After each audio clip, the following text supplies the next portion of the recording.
The room exploded with laughter when Robin said she would one day own this place. Years later, she came back, not as an employee, but as the woman who had bought the room. Now, the man who had laughed at her the loudest could barely recognize the woman standing in front of him. He looked at Robin, then at the room, as if his mind was struggling to understand what had happened. "You actually bought this building?" he finally asked. She didn't answer immediately. She simply looked around the room where years earlier she had stood embarrassed while everyone laughed. But how did a woman they once considered incapable of success end up owning the very room where they had laughed at her? To understand that, you have to go back to when she had nothing. Not the money, not the connections, and certainly not the respect. Back then, she was just another employee walking through those doors every morning. She wasn't wealthy, she wasn't powerful, and nobody in that building was waiting for her to become somebody important. But she carried something that could not be seen on a resume. She had a dream. She believed her current circumstances were temporary and that with enough work, she could build a completely different life. And she worked for it. She arrived before most people. She learned quickly. She volunteered for difficult assignments and stayed late when everyone else had gone home. Some nights, the office would become completely silent, but she would still be there. While the city outside went to sleep, she was studying, working, and trying to understand how successful people made decisions. Then one day, an opportunity appeared. The company needed someone to present an idea that could potentially improve the business. She had an idea, and for the first time, she believed the people at the top might finally notice her. The meeting was held in one of the most impressive rooms in the building. A long, polished table sat in the middle. Senior executives surrounded it, and Robin sat among them with her proposal in her hands. She had prepared for this. She knew her numbers. She knew her strategy. She had rehearsed what she wanted to say so many times she could almost hear every sentence in her head. Then she stood up and began. At first, her voice was slightly nervous, but as she moved through the proposal, her confidence grew. For several minutes, she believed she was finally being taken seriously. When she finished, and the room went silent, she looked around the table, waiting for someone to respond. Finally, one of the senior executives leaned back in his chair and smiled. "That is your big idea?" A few people laughed. She forced a smile, hoping it would end there, but it didn't.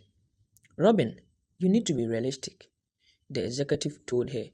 "You are thinking way above your level." The words hit harder than she expected. Then the laughter spread around the table. People who had barely noticed her before were suddenly entertained by her dream, and in that moment she felt very small. She felt her stomach tighten, her face became hot. She wanted to disappear, but she didn't. She looked around the table. Then she said something that made the room go quiet for a moment. "One day, I won't be asking for a seat at this table. I will own the room this table is sitting in." For 1 second, nobody moved. Then the room exploded. They laughed harder than before. To them, she had just told the funniest joke of the entire meeting.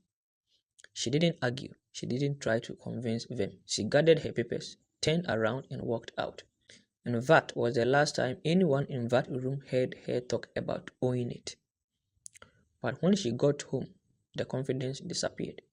She sat on the edge of her bed, still wearing her work clothes, and stared at the papers they had laughed at. For the first time, she asked herself a painful question. What if they are right? What if she really was dreaming beyond her ability? What if the room had laughed because they could see something about her that she couldn't see herself? Then she realized something. They had laughed at her dream, but they hadn't built her future. If she wanted a different life, she couldn't sit around waiting for those people to believe in her. She had to become the kind of person who could make the dream possible. So she started where she was. She studied business, she learned finance, she learned how investment worked. She studied successful companies and began learning about real estate. She wasn't building the dream yet, she was building herself. She started asking questions. She listened to people with experience. She took notes. She accepted correction. The woman who had once wanted everyone to see her potential now became obsessed with developing it. She became disciplined. Some mornings, before the sun came up, she was already up. She studied when she didn't feel like studying. She worked when she didn't feel motivated, and slowly her habits began changing her life. Eventually, she took the biggest step yet. She started a small business. It wasn't impressive. There were no luxurious offices, no large staff. There was just Robin, a desk, a laptop, and a decision not to quit. And when she failed, deals fell apart, customers walked away, money was lost. For a moment, she was staring at the same kind of disappointment she had felt in that conference room years earlier. But there was one difference. The old Robin would have taken failure personally. The new Robin studied it. She asked what went wrong, learned from it, and went back to work. And slowly, something began to happen. The business grew, not overnight, not because of luck, but because she had spent years becoming better at what she did. She hired people, she built partnerships, she learned how to lead. Eventually, she became the person other people came to for advice. The woman who had once been told she was thinking above her level had finally raised her level. Years after that humiliating meeting, something unexpected happened. She was looking at a property investment opportunity when she recognized the address. She knew that building. She had worked there. She had been laughed at there.